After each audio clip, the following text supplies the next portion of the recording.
نفس أحد بمثل هذا إلا نفس نبي نفسنا وحب حين كرتا مجرتو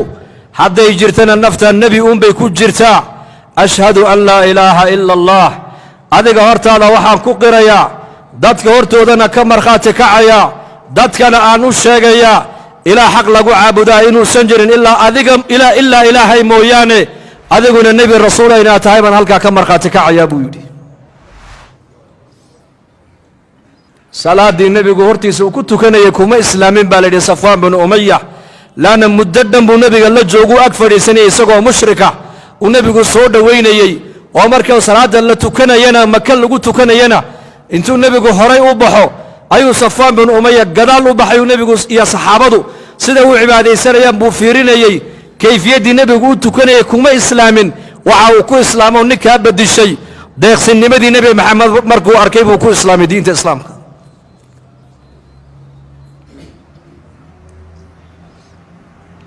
ده يقصبها النبي عليه الصلاة والسلام لقد كان لكم في رسول الله أسوة حسنة وفلي يقفك إله إلا كل كيس الرجينية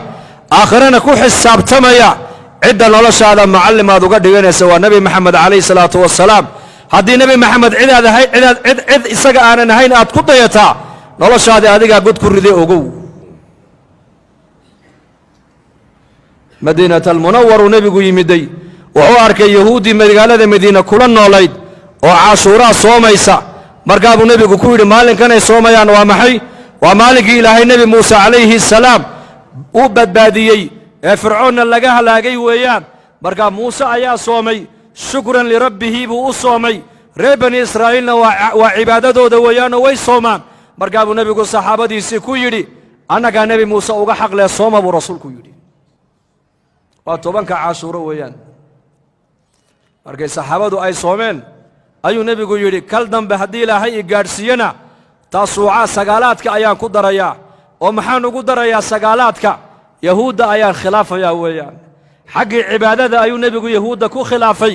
maanta mujtamaca muslimiinta badana adduunyada ku noolna iska daa cibaade bal dhaqankiiba maanta ay ku dayanayaan maqduubi calayhim iyo wala daalin bay ku dayanayaan salaada markaa tukanaysidna ayuhal muslim waxaad leedahay ilaahu aniga dariiqa waxaad marinaysa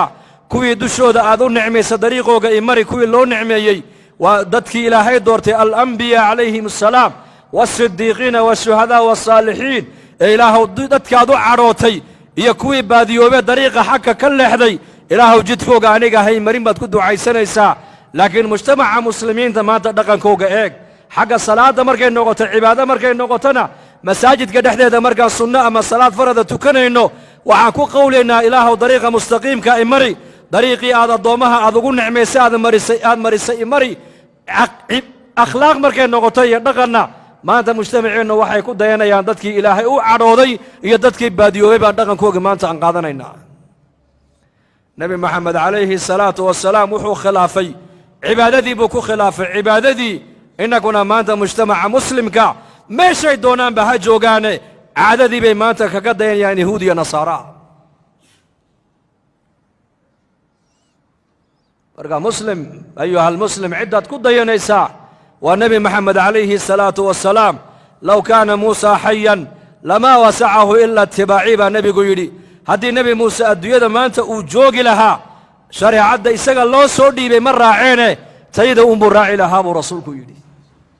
laanna miithaaq baa ilaahay ka qaaday ambiyada dhammaan jamiica alambiya nebi kastoo la soo diray risaalad marka loo soo dhiibaayo waxaa ballan laga qaaday adoo risaaladaa haysta haddii nebi maxamed adduunka uu yimaado inaad isaga rumaynood raaci ballan ii qaad baa ilaahay yidhi markaasaa nebi walba ilaahay hortii uu ka marqaaday uu ka markhaati kacay haddii isagoo adduunka jooga nebi maxamed uu yimaado shareecadda la yimaado islaamka inuu nebi walba nebi maxamed raacayo waa ballan nebi walba ilaahay uu la galo ka qaaday weeyaan nebiyadii ay ballan qaadeen inay raacayaan ay ilaahay hortii ka ballan qaadeen inay ku dayanayaan ayaa innakana ilaahay nooga dhiga imaam ilaahay nooga dhiga qudwo inaan ku dayanno falidaalika natacallam waa inaan barannaa noloshii nebigeena calayhi salaatu wassalaam dulqaadkiisu sidee buu ahaa sidee nebigeennu ummadda ugu dulqaadanayey xagga daraasadda markay noqoto tacliinta masaajidkiisiibuu nin acraabiya cawradiisii intuu la soo baxay buu ku kaadiyey saxaabadu ninkii way ku yaaceen walaakiin nebigu waa ka riday calayhi salaatu wasalaam wuxuu yidhi dacuuhu war daaya buu yidhi war daaya daaya kaadida ha ku kala joojinina buu yidhi daaya halkuu ku kaadiyey ordo ninkuu biyo ka badan ka shuba buu nebigu yidhi ku shuba masaajidkuna bataax buu iska ahaa jagac isagii buu nebigu u yeedhay ninkii aadaabtii maskiidku u sheegay iyo kiina uu tilmaamo wuxuu ku yidhi ordoo meeshuu ku kaadiyey biyo ka badan ku shuba fa innamaa bucidtum muyasiriina walam tubcaduu mucasiriin buu nebigu yidhi inaad ummadda xaqa u dhibrisaan baa laynii keenee inaad ummadda xaqa aad ku adkaysaan markaad u gudbinaysaan adduunyada layniima keenin buu rasuulku yidhi isagiina wuu uu yeedho wuxuu sheegay masaajidku ahamiyadda uu leeyahay waa meel loo dhisay ilaahay in lagu caabudo in salaadda lagu tukado in qur-aanka lagu akhristo in diinta lagu barto markaasuu u sheeguu yidhi waa masaajid aqalkan ilaahay baa iska leh waa meel daahira weeyaan deedna markaasuu saxaabigii nebiga ammaani jiray markii dambe mucallim buu ahaa kayfiyaddaasuu nebigu ummadda wax u baraayey sala allahu calayh wasalam khudbadda mambarka isagoo khudbadaynaya nin acraabiya isdhex taagay dadku dhexdii oo yidhi rajulun ghariib baan ahay jaa'a yas'alu can diinihi laa yadri maa diinuhu nin ghariiba ayaanaho diinta islaamka ku cusub oo u yimidee diintiisa islaamka inuu wax kaa weyddiiyo khudbaddii jumcada intuu nebigu joojiyey ayuu ka dhaadhaco ninkii halkiibuu ugu tegey kursigii baa la daba qaaday nebiga calayhi salaatu wasalaam mas'alad allii mas'aladuu raba inuu nebiga weyddiiye markuu weyddiiyey uu u dhammaystiray ayuu nebigu soo noqdo khudbaddii buu nebigu dhammaystiray waa mucallim haddaad mucallim tahayna mahalkaagu waa nebi maxamed calayhi salaatu wasalaam mahalulaclaa ciddaad ku dayanayso waa nebi maxamed calayhi salaatu wasalaam haddaad qaa'id ummadeed aad tahayna u fiirsa dulqaadka nebi maxamed calayhi salaatu wasalaam nin reer baadiyo acraabiya ayaa nebigeennu saxaabadiisu hareeraha ka socdaan gadaal intuu kaga yimiday ayuu cimaamaddii go'i nebiga hunguriga kaga qabtay markaasuu weliba hadal adag ku yidhi xoolaha ilaahay agtaada uu dhigay adiguna ma lihid awowgaa cabdulmutalibna male nasiibuu ka yidhi intuu nebigu qoslay buu ku yidhi siiya buu yidhi 100 halaadoo geela isagana la siiyey xaakim haddaad cid ku ummad taladeeda aad haysid ama magaalo xakum ama waddan xakum ama tuulo xakum ama tala reereed hay cidda aad ku dayanaysa waa nebi maxamed waa mahalulaclaa dhinac walba waxa uu nebigu bashariyadda u yahay mihaalkii u sarreeyey lagu dayanayey inaad ku daba liibaanta mooyaane ku daba khasaari maysid abadan abadan limaada laanna ilaahay baa yidhi wain tutiicuuhu tahtaduu haddaad nebi maxamed aad raacdaan ood ku dayataan waad hanuunteen baa ilaahay yidhi tabaaraka wa tacaala saxaabadu ninka inay gacan ula tegaan bay ku hamiyeen walaakiin nebigu uu dhoolla caddeeyey intuu qoslay saxaabadii cadhadii buu ka baabi'inayaa markaa buu nebigu saa intuu ege buu qoslo wuxuu ku yidhi war waxa uu doona siiya buu nebigu yidhi kaxeeyo baytalmaalka geeyo oo siiya buu yidhi haniimadii gaalada laga soo qaaday buu nebigu sidaa u qaybinayey kan intaas siiya kan intaas siiya kan intaas siiya nin acraabiyo reer baadiyaa ayaa saxaabada isdhex taagoo qayliyoo yidhi wallaahi qaybtan la qaybiyey lagumana cadaalad falin ilaahay dartiina looma bixin buu yidhi hadalkaa cidda lagu leeyahay waayo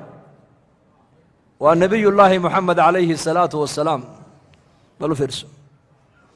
dulqaadka nebigeenna eeg siduu nebigu ummadda iskugu waday eeg qismaddan la qaybiyey laguma cadaalad samaynin ilaahay dartiina loogama jeedo hadalkaa ninkan lagu leeyahay maaha shakhsi kale waa nebi maxamed markaa cabdulaahi bni mascuud radia allaahu canhu ayaa maqlaayey markaasuu nebiga u tegay calayhi salaatu wasalaam markaa buu nebiga u sheegay markaabaa wejigii nebiga ayaa markiiba doorsomoo isbeddelay markaasaa nebigu yidhi hadday ilaahay nebi maxamed cadaaladdu xaggooda ka iman ayaa kaloo cadaalad samayn buu nebigu yidhi soo qabtoo ninkaa xidhi nebigu ma odhan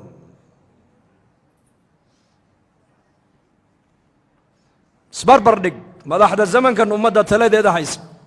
waddankay dooni ha joogaan iyo qaa'idulacdam qaa'idkii weynaaya ummadda hoggaankayga ilaahay noogu dhiibay halkay kala joogaan bal isku eg saasuu eegay nebigu sal alla alay slam markaasuu yidhi ilaahay nebi maxamed hadday iyaka cadaaladdu xaggooda ka iman ayaa kaloo cadaalad samayn kara buu rasuulku yidhi markaa buu nebigu yidhi walaalkay muuse calayhi salaam intaa in ka badanba waa la dhibo uu sabray buu rasuulku yidhi laanna qur-aankaa nebiga qabanaayey qur'aanku waa usuulu dacwa usuusha dacwadda qur-aankaa laga bartaa qofka muuminka waxaa xakamaynaya waa qur-aanka weeyaan haddaad cadhooto qur-aanka ku noqo haddii lagugu gafo qur-aanka ku noqo haddaad talo ummadeed kaa guracanto qur-aanka ku noqo waa inaad noqotaa marjacaaga waa inuu ahaadaa qur'aanka limaada lianna qur'aanku waa kalaamka ilaahay tabaaraka wa tacaala cadaalad dhammaystiran baa qur-aanka ku dhammaystiran waa maxkamad cadaalad oo dhammaystiran markaa buu nebigu uhi walaalkay muuse calayhi salaam waa nebi muuse intaa in ka badan ba isagana waa la dhibo uu iska sabray dee anigana waa sabri bay ka dhigan tahay markaa wax kale iima yaallo sabirunbaa ii yaallo weeyaan sabir badana dulqaad badana nebigeennu calayhi salaatu wasalaam dulqaad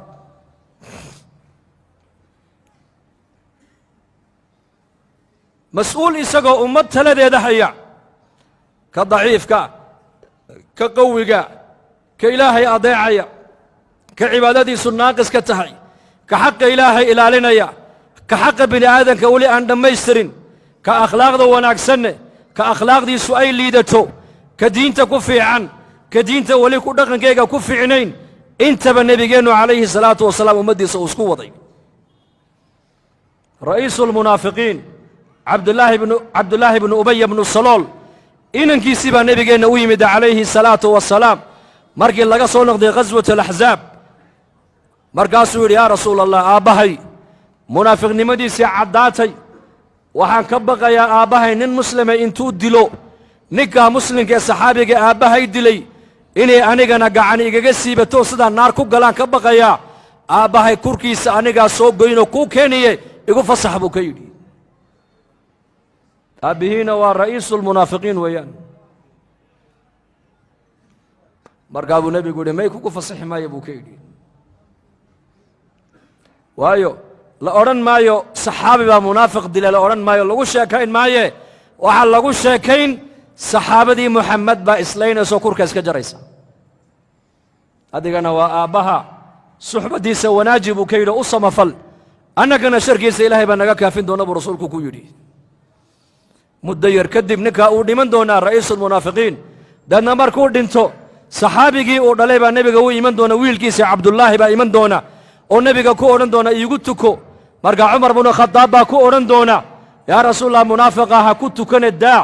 ila salaata aljanaasaha qofka lagu tukanayo waa ducayn qofka loo ducaynayo weeyaan markaa buu nebigu ku yidhi cumar waan ku tukanaya iska daa buu ka yidhi markaa buu yidhi yaa rasuula allah ma ninka munaafiqnimadiisu ay caddahay qur-aankuna uu fadeexadeeyey maad ku tukanaysaa markaa buu yidhi yaa cumar aniga khiyaar baa ilaahay ii siiyo waa kii yidhi istakfir lahum aw laa tastakfir lahum in tastakfir lahum 70 maratan falan yakfir allaahu lahum khiyaar baa ilaahay aniga ii siiyo waa ka ilaahay igu leh haddaad doonta u dembi dhaaf dalab oo u duceey weeyaan haddaad doontana haba u ducayn haddaad kuwaa 70 jeer ilaahay aad dembi dhaaf u weyddiisana loo dembi dhaafi maayo baa laygu yidhiye khiyaar baa laysiiyo khiyaarkaa horreeye han ku tukadee cumarow iska kaydaa buu nebigu ku yidhi nebigu waa og yahay ninkaa salaadda nebi maxamed uu ku tukanayo inaysan waxba u taraynin waa og yahay laakiin nebigu ayuu ilaalinayaa wiilkiisa saxaabiga ee jaliilka ee dharaariya habeen nebiga ag taagan ee diinta islaamka difaaceega dhiiggiisa ula diyaara inuu ku bixiyo kaabuu nebigu qalbigiisa dhowrayaa markaa nebigu ummaddiisa uu isku wadaa uu ha ku tukaday nebigu calayhi salaatu wasalaam haddana markaasuu yidhi yaa rasuula allah qabrigiisana noo raaco balkaalayo haddana halkaana nala dul joogso lacalla laga yaabaa duljooggaagaa ilaahay inuugu naxariista aabbahaye markaasuu raacay rasuulku cumar binu khadaab baa nebiga gacanta hor dhigoo yidhi yaa rasuula allah nimanka munaafiqiinta qabuurooga ha tegina ka joog haddaba markaa buu nebigu gacantii cumar iska qaado wuxuu yidhi cumarow khiyaar baa aniga ilaahay ii siiyey khiyaarka ha iga qaadine iska kaydaa buu nebigu ka yidhi cumarow uu tegey qabrigiina nebigu waa kor taagay waa u duceeyey uu ka soo noqday soo noqodku soo noqdaa nebiga qur-aanka ku soo degaaya oo la leeyahay walaa tusalli calaa axadin minhum maata abadan walaa taqum calaa qabrihi innahum kafaruu biاllaahi wa birasuulihi wamaatuu wahum faasiquuna baa lagu yidhi maanta wixii ka dambaysa baa nebiga lagu yidhi kuwa munaafiqiinta salaadna kuma tukan kartid oo uma ducayn kartid qabuurtoodana haskor taagin baa nebiga lagu yidhi aayaadka qur'aankee soo degay iyo waxaa iswaafaqay tala bixintii cumar binu khadaab uu soo jeediyey maalinka intii ka dambaysay baa la yidhi cumar binu khadaab marka talada uu nebigu saxaabada uu shuurada uu tala gelinayo talada cumar binu khadaab uu dhiibtaa nebigu si gaaruu iskaga eegi jiray baa la yidhi limaada imaam suyuuti raximahullah kitaabu taariikh alkhulafaa wuxuu ku sheegay 15 tala bixin oo cumar uu ummadda u soo jeediyey tala ummadeed oo nebi maxamed uu u dhiibtay iyo qur'aankaa iswaafaqay baa lagu yidhi xijaabkaa ka mid a maqaami ibraahim baa ka mid a aayaadka munaafiqiinta ka warramaya ayaa ka mid a 15 talo oo cumar uu nebiga u soo jeediyey iyo qur'aankaas waafaqay baa la yidhi intaa intay ka dambaysa hadduu cumar tala dhiibto nebigu talada cumar si gaaruu isha ugu hayn jiray baa la yidhi markaa nebigeennu calayhi salaatu wasalaam sidaasuu nebigu ummaddiisa iskugu waday xagga cishradana cishradu waa maxay sidee nebigu reerihiisa ula dhaqmaaye ilaa shakhsi mutakaamil u ahaa nebi maxameda ilaahay baa yidhi wa innaka la calaa khuluqin cadiim jaanib keliya kuma sifoobin xagga cibaadada waa maal xagga akhlaaqda waa maal xagga maamulka waa maal xagga shujaacadda waa maal xagga naxariista waa maal xagga tarbiyadda awlaadda waa maal xagga maaragtaane deeqsinimada waa maal xagga zuhdiga waa maal xagga mucaasharada reeraha siduu loola dhaqmo waa maal maal waa maxay waa tusaale caaisha radia allaahu canha waa la weydiiyey aqalladiisa nebigu markuu joogo muxuu qaban jiray noo sheeg baa lagu yidhi markaasay tidhi umma almu'miniin caaisha radia allaahu canha waxay tidhi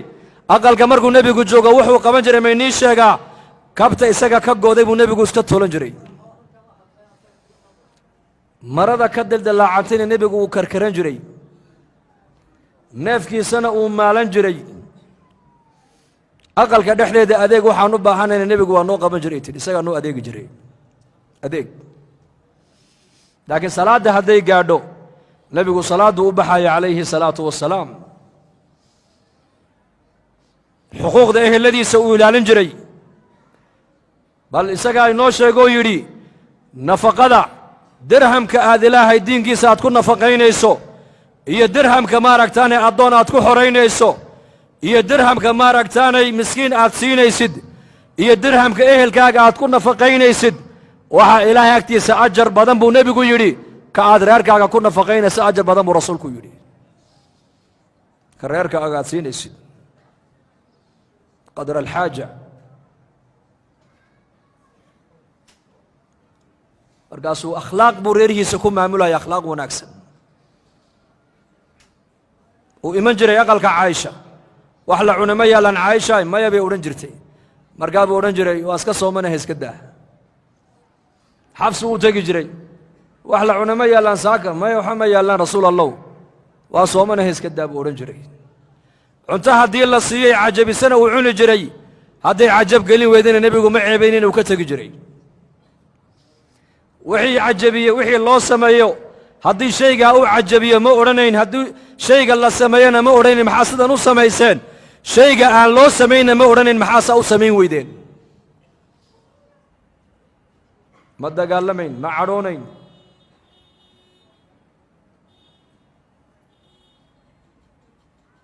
hal mar bay dumarkiisu nebiga ay intay isku yimaadeen yidhaahdeen muu nebigu biilna siiyo masaariif waatan dowladda islaamku dhaqaalo yeelatee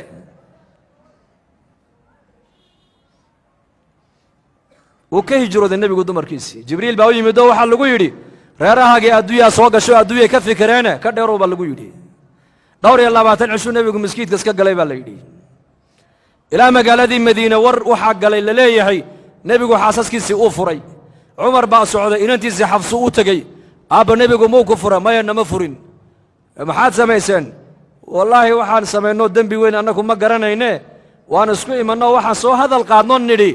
waatan dowladda islaamku dhaqaalo yeelatee muu nebigu masaariif inoo qor haddee toole masaariif yar oo biila abubakar baa socday inantiisa caaisha u tegey maal lagu furay maylayma furin aabbo maxaa dhacay nebigu uu nigay jiroodaan maqallee waxay tidhi nebi allow aabbo dembi kale ma samayne waxaan isnidhi keliya haddaan haweenkii nebiga nahay dowladdii islaamku waata dhaqaalo yeelatee xoogaha masaarifa nebigu meel haynii saaro ma intaasunba haa waa intaa deedna markaasaa nebiga aayadahan ku yaalla suurat alaxzaab aayaatu takhyiir ee kala doorashada ee la leeyahay nebi maxamed ilaahay iyo rasuulkiisa iyo daarta aakhiro dhinaca iyo adduunyadiiyo ziinadeeda oo dhinaca kala doorta aayadaha ka warramaya kala doorashada kala doorbidashada ayaa marka nebigeenna ku soo degay calayhi salaatu wasalaam waxau nebigu ka bilaabay xaasaskiisa tii ugu jeclaa buu nebigu ka bilaabay waa tuma almu'miniin caaisha radia allaahu canha taasuu nebigu reerihiisa ugu jeclaa camar binu caas baa weydiiyey nebiga su-aashaas camar binu caas baa saxaabada ku odhan jiray saxaabada nebi maxamed anuu iigu jecel yahay ku salliya rasuulka sala allahu alayh wasalam markaasaa lagu uhi war ka daa may anuu iigu jecel yahay war ka daa may waan weydiin salaaddii markii laga baxay buu camar istaagay wuxu uhi yaa rasuul allah dadka ayaad ugu jeceshahay ii sheeg markaasuu nebigu uhi caaishaan ugu jecelahay buu yidhi innaka ma dhici kartaa ninku inuu ragga horteeda ku yidhahdo anu dumarkayga islaantaasaan ugu jecelahay waad ka xishoon laakiin ceeb maaha nebigu uu sheegay mujtamacuu ka hor sheego wuxuu yidhi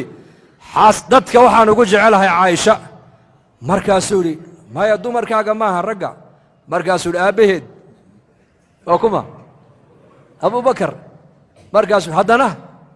markaasuu yidhi cumar marka camar binu caas saxaabadiiba eego waan iska aamusay buu yidhi maxaad u aamustaa lagu yidhi wuxuu yidhi waxaan ka baqay inuu nebigu iga dhiga koogu dambeeyo buu yidhi marka aamuskaa la ii qaatay buu yidhi uu iska aamusay markaa camar lidaalika nebigu caaishu xaasaskiisa ugu jeclaa mas'aladdaana kala doorashada nebigu waxau ka bilaabay cidduu xaasaskiisa ugu jeclaa wuxuu yidhi caaisha soo fadhiiso aayadahan qur-aankaa dusheeda ku soo degay waa kala doorbidasho ilaahay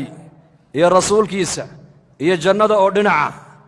dhinaca kalena adduunyadiiyo ziinadeeda oo dhinaca labadaa kala dooro weliba inan yar baa tee go'aan qaadashada ha ku degdegine tale haddaan ka bixiyana waxaa ila quman inaad aabbaha abibakar iyo hooyada aad la soo tashato markaabay caaisha tidhi ma ilaahay iyo rasuulkiisa iyo jannada ayaan aabbaha iyo hooyaday ka talagelin may ka talagelin maaya bay ku tidhee ilaahay iyo rasuulkiisa iyo aakhirada ayaan doortay maanta intay ka dambaysana adduunya dambe kugu hadal qaadi maaya bay ku tidhi markaa buu nebigu farxay calayhi salaatu wasalaam markaasay ku tidhi nebi allow sida aniga aad ii weydiisay soo xaasaskaagana u weydiin maysid markaa buu yidhi haa iyakana waa ku socda adaan kaa bilaabay waxay tidhi haddaba anigu mowqifkayga aan doortay adiga ha iiga sheegina iyakana weydii bay ku tidhi taladooda halkaa markaa maseer yar baa ku jira soo maa markaa buu nebigu intuu qoslay buu ku yidhi wallaahi hadday ayaku i weyddiiyaanay igu yidhaahdaan caaisha ayay dooratay anna ka qarin maayo buu rasuulku yidhi yacni sidan adiga wanaag iyo janno kuula rabaan iyakana ula rabaa janno weeyaan waana imtixaan arrintu waa ikhtibaar weeyaan oo la leeyahay ilaahay iyo rasuulkiisii iyo jannadoo dhinaca iyo adduunyadiiyo ziinadeeda oo dhinaca kala doorta waa khiyaar cajiiba waa imtixaan weeyaan ikhtibaar markaa buu nebigu leeyahay caaisha hadday iyakuna ii weyddiiyaanay igu yidhaahdaan caaisha ayay dooratay nebi allow way og yihiin inuu nebigu caaisha uu jeclaa iyada ka soo bilaabayo aniguna ka qarin maaye wallahi waan u sheegi buu ka yidhi cishra saasuu nebigu dumarkiisa ula dhaqmaayey ghaswatu khaybar markii dagaalka lagu qaadee lagu duulay gabadhii ugu quruxda badnayd markaa ayay nebiga u dooreen asxaabtu u doorbideen safiyata bintu xuyey radia allaahu canha ummu almu'miniin bay yidhahdeen nebi allow tan adigaan kugu deeqnay qaada bay ku yidhahdeen way qurux badan tahee markaa buu nebigu yidhi wallahi waad ii garateen buu yidhi tii ugu qurux badnayd dadka waa hagaag caaishuu nebigu u yeedhay xafsa uu yidhi caaisha iyo xafsa kaalaya gabadhana laysiiye dadkii la soo qafaashay baa layga soo dhex doortee caroos baan he ii soo diyaariyey buu yidhi ordo ii diyaar garaya reerihiisa nebigu ma dhaqaalo ku wada mise akhlaaq badii sheega ya ma dhici karta waa waxaad إنك الزمن كأنه ومستحيل إنه نكو labadiisa dumar uu qabay uu ku yiraahdo naa gabadh yar baa la isyoon guursaday bal ii soo diyaariya way adag tahay Soomaa waxa uu nabi maxamed reerihiisa ku maamulay waa akhlaaq weeyaan waa khuluq lacag ummadda laguma maamuli karo reer lacag laguma dhaqi karo reeraha waxa lagu dhaqaa waa dhaqanka wanaagsan weeyaan lidaalika nabi maxamed sallallahu alayhi wasallam mathalu la'la budin walbaha way qaadeen habeenkii bay u diyaariyeen salaadii cishaa markay gaadhaa saxaabadu nabiga soo galbiyeen markii aqalkii loo dhawaaday buu nabigu saxaabadii ku yiri warde reerkaygii baan u tagayay iga hadha buu ku yiri markaas innakana ma sha Allah de aroosada zamankeenan ilaahay hayno dambi dhaafa bal arooska nabi maxamed dib yaridiisa eega aroosadiina labadana u diyaarinaysa Xafsa iyo Aisha isagiina salaadii cishaa markuu saxaabada soo tujiyay hareeraha ka soo mareen aqalka markuu u soo dhawaadayna iyakii buu la kaftamo wuxuu ku yiri warda aroos baan reerkaygii baan u tagayay de maxaad iga daba qabanaysaa niga hadha buu yiri dadna markaas ay qosleen xishoodeen ka hadheen Aisha iyo Xafsa ka soo baxay marka aqalkii markii nabiga maqleen uu soo socdo markaas uu haye bal warrama maxaad aragteen Aisha tiri de maxaan aragnay yahuudiyad baan aragnay orada u tag bay ku yiraahdeen way qurux badnayd baa leeyahay way ka wada qurux badnayd marka waliba Xafsa hadalla adag ku sii hadashay markaa buu nabigu ka daba hadlo Xafsa ittaqi Allah ilaahay ka yaab ma caroon ma dagaalamin ma qaylin bal siduu nabigu la dhaqmay reerihiisa wuxuu Xafsa Aisha gabadha waa muslimad way islaamtay ilaahay ka baqa markaas ay leeyihiin waa yahuudiyada u tag bay ku yiraahdeen markaa buu nabigu u soo galay calayhi salaatu wasalaam maalmihii arooska ahaa ilaa maalintiina saxaabadu nabigu la joogaa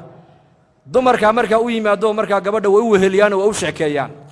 maalin maalmaha kamida uu nabigu u soo galay Safiya iyadoo ooyeysa marka uu nabigu ku yiri Safiya maxaad la ooyeysaa ii sheeg waxay tiri yaa rasuulallah dumarkaaga qaarkood dhib bay igu hayaan aniga waa teeyatee Aisha iyo Xafsa oo maxay leeyihiin de waxay igu yiraahdeen mar walba yahuudiyad baa tahay te marka uu nabigu ku yiri ayakuna maxay leeyihiin daanakuna gabdha carabiyada gabdha carab baan carabiyaad baan anagu adiguna yahuudiyad baa tahay marka uu nabigu ku yiri de adaa ka nasab fiican hadii xaga nasabka la eege adiga abaha waa nabi Harun bay ku abtirsanayay baa leeyahay abaha waa nabi adeerka waa nabi Ciise nabi Muuse zawjkaagu waa nabi Maxamed adaa ka laan dheeraysan buu ka yiri markay ku yimaadaan iska celi saa ugu jawaab maalin dambu nabigu yimid Safiya bint Huyay aad u faraxsan bal waran waxay tiri maanta dumarkaaga taan ku dhigay wallahi yaabay tiri oo maxaad ku tiri de kelmaday igu oran jireen bay ila yimaadeen yahuudiyad markaas aan ku dhina yahuudiyadoon baad igu haysaane aniga aabahay waa nabi Harun alayhi salaam ma ku abtirsadaa adeerkayna waa nabiyullaahi Muusa alayhi salaam waa kaliimullah odageyguna waa nabi Maxamed alayhi salaatu wasalaam bal midiina intaasoo nabi kula satay halkaas soo dhigan ku dheetay sheegan ku dheetay markaas afka qabsadeen oo iga yaaceen bay tiri maanta halkaa hum ka wad buu nabigu ku yiri saa dumarkiis kaga celi yani maisha hayat al-ishra balak nabigu sidoo dumarkiisa u kala badbaadinaya eeg waan run wuxuu nabigu ku hadlayo qofka nasabkiisu wuxuu qiimo ku yeelanaya in akramakum inda Allahi atqaakum hadii iyaka ay gabdha carbeed ay yihiin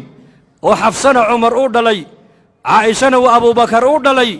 adigana nabi Harun baad ku abtirsataa adeerkaana waa nabi Muuse waa kaliimullah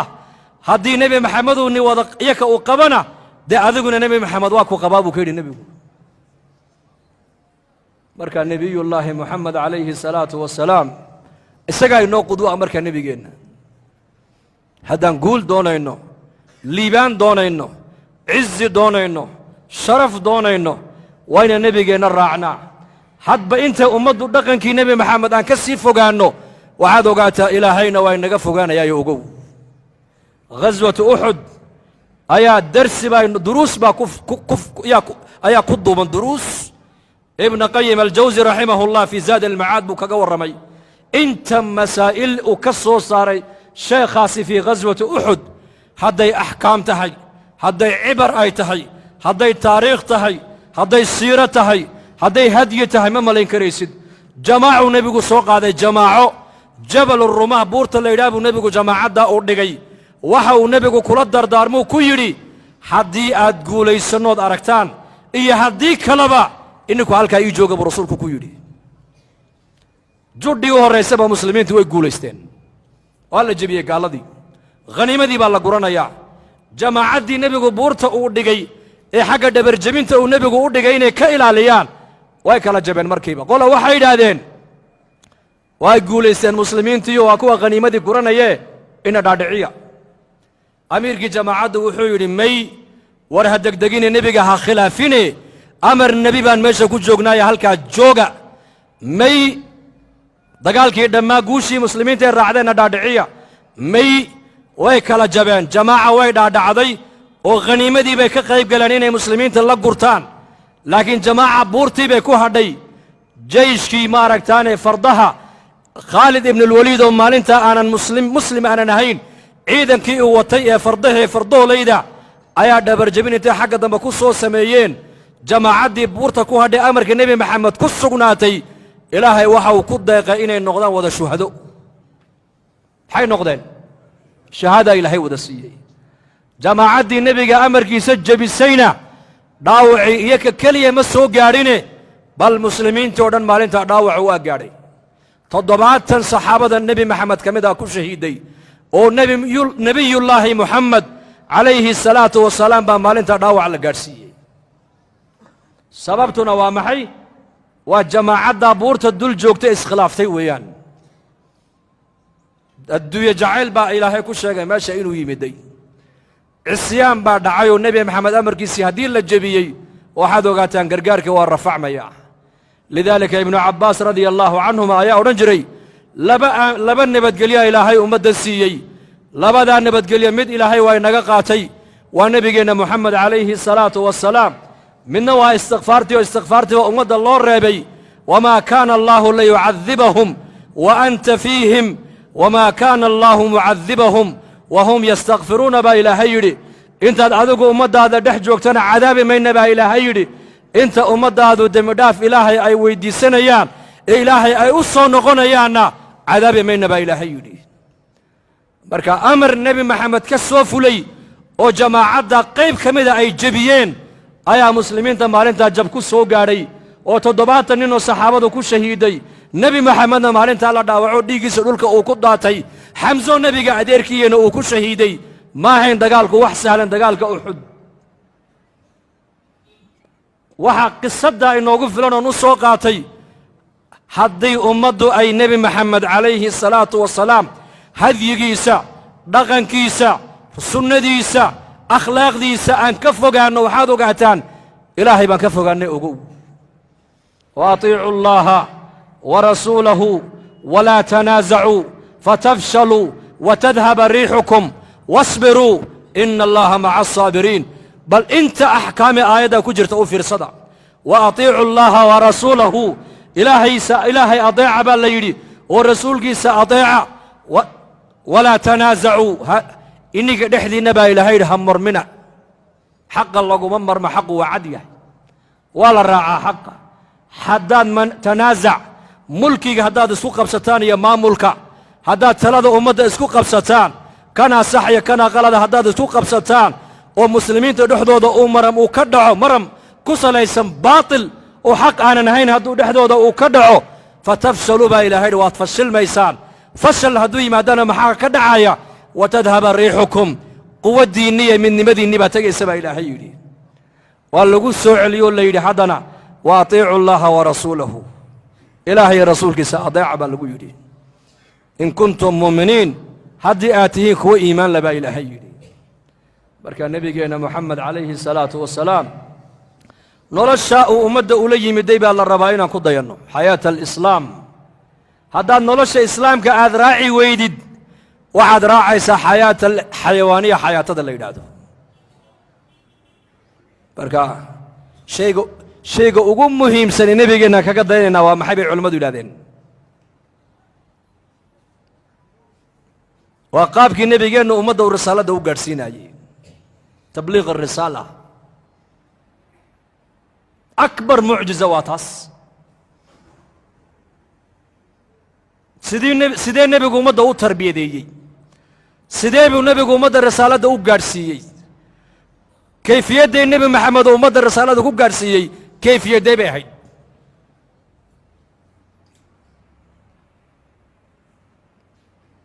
وقت جاي نقول ديران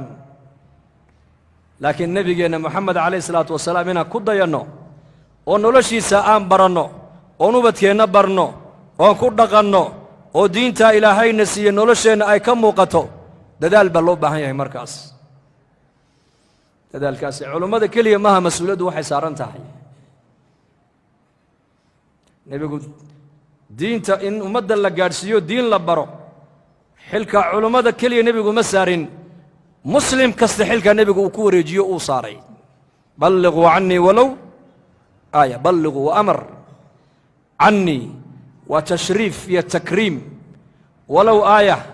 وتخفيف لقوه خفيفي لقوه فضيدي رسالة دي ده إن شاء الله ده هذا إن ذلك الدين تقوى ذكعنه وهدي النبي جينا أن رعنه كده ينو مود النيوتين إن شاء الله إن شاء الله ده هذا إن شاء الله ده هذا